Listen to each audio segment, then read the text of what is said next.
বলো ভাই, কেমন আছো? ভালোই আছি। তো কেমন লুক করবে?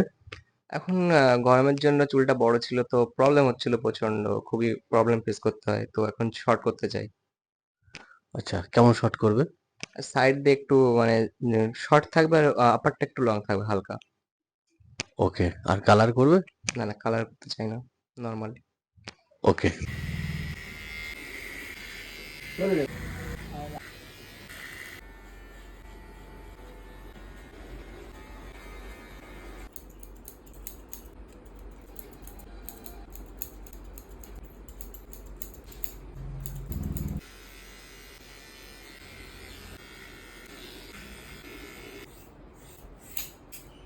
চুলটা ঠিক কর, ঠিক কর, সিটিং কর। এটাই